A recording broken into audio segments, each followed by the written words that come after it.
Hi, welcome back to Picking Up the Pen Week 2. Thank you so much for all your positive feedback. I'm really pleased you decided to join me again this week.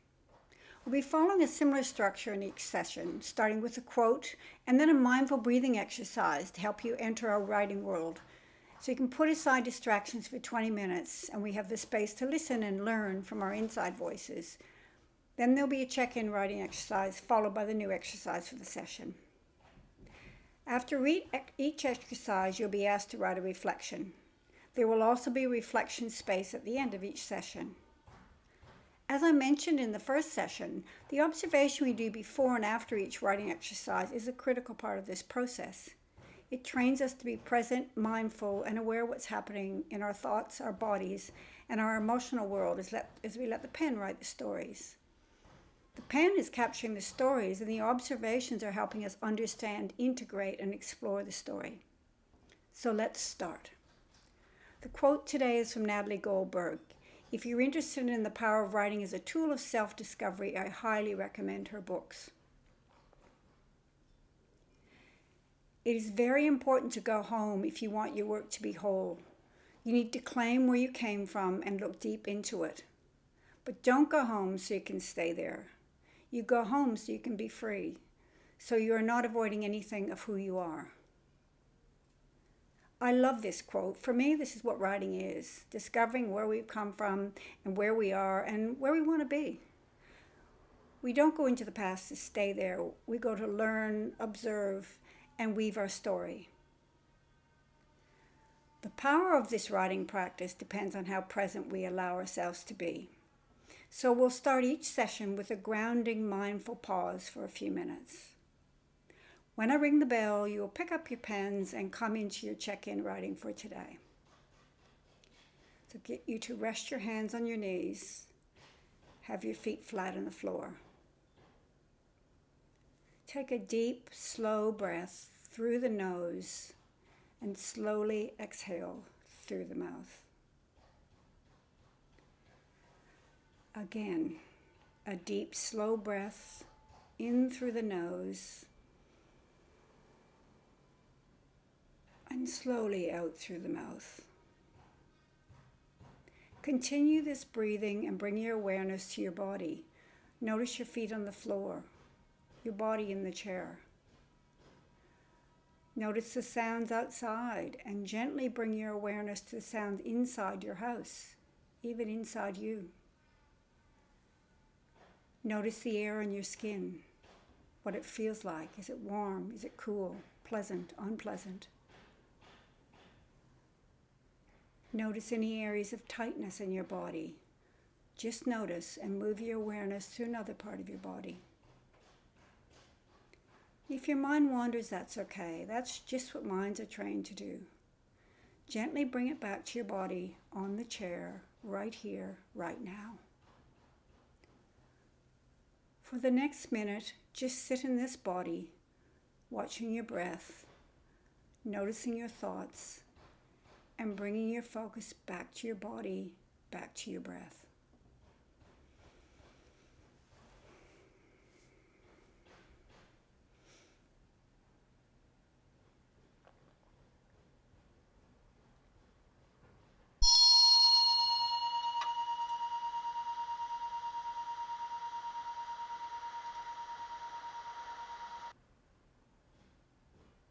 Now pick up your pens, write the date at the top of the page, write right here, right now, and note your intentions and check in with your emotions, thoughts, and body today before we start writing.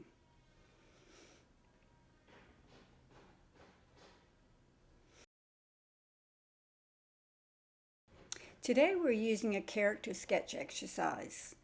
This is a written description of yourself or another person. Today we're going to be writing about yourself from the point of view of someone who doesn't know you, but needs to deduce what kind of person you are just by looking through your home. How do you come across to this person? How do they perceive you?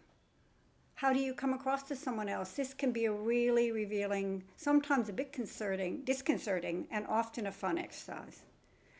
Please note, Remember, you are writing about yourself from the point of view of someone else, so you will need to be using your name or she and he in the report you're writing.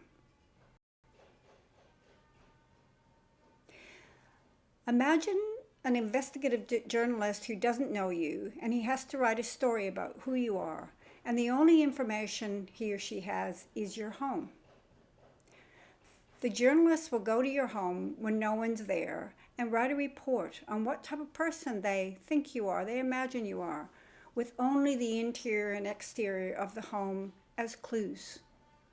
So right at the top of your page, this is the title: What I Discovered About Your Name, Gail, Visiting Her or Him at Home at Your Address. What I discovered about Gail, your name, visiting her or him at their home at and your address.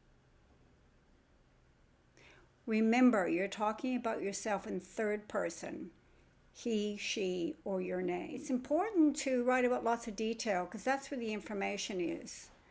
That's where the clues to who you are really are. And lastly, you'll need to be very observant. I want you to describe the place, the interior, the exterior. What does it tell you about the person who lives here? Again, lots of detail: color, space, light. Look in the cupboards, drawers, fridges, under beds, etc. Describe what you find. Describe the feel of the place: colors, smells, clutter. Is it warm? Is it cold? What type of person lives here? An introvert, an extrovert, autistic, happy, sad, anxious? And what relationships as a journalist do you imagine this person to have, either with the people in the house or outside the house? Okay, I'll leave this slide on the screen. I want you to write for the next 5 minutes, and I'll tell you when to stop writing. Go ahead.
Now let's go to the reflection about the exercise.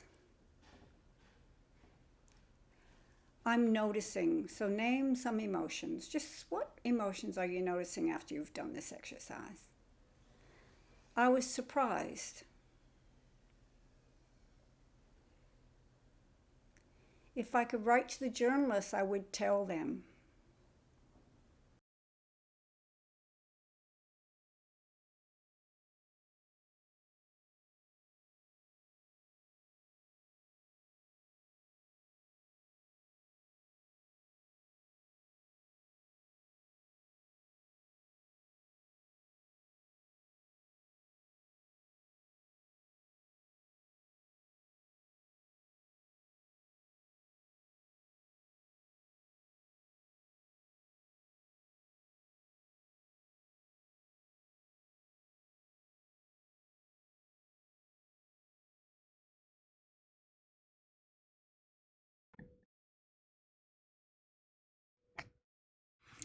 Is this the person I want to be? What do I like, dislike about him or her?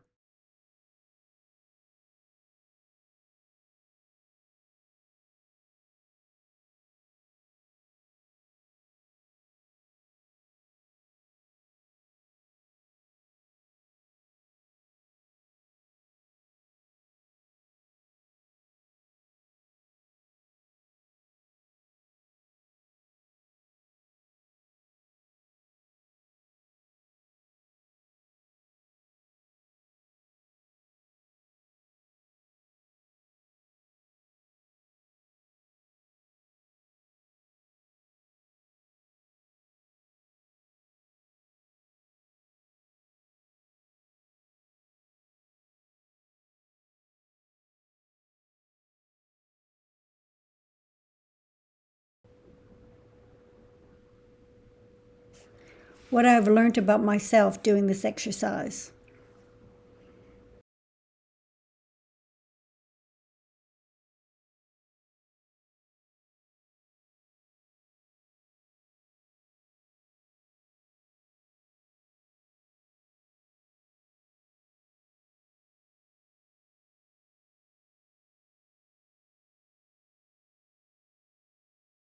Now put down your pen. I hope you found this exercise interesting and informative. Writing in third person about ourselves tends to be very powerful, as letting go of the first person I story means we create some distance from ourselves and we can play a bit. It also gives us a tool to help us imagine how we imagine others see us, which is really about assuming how others think of us, not the reality, which can be very challenging and an informative way to understand what we think and feel about ourselves. Sometimes writing a character sketch about a colleague, a friend, or a partner is a good exercise to help us step out our preconceived notions and allow a broader perspective on another person. This may help us understand them or be more compassionate. I encourage you to check in daily with your pen, noticing thoughts, feelings, and body sensations, and being curious, not judgmental. You could also do a character sketch of someone close to you, or write a letter to the journalist as I mentioned below. Hope to see you next week. Bye.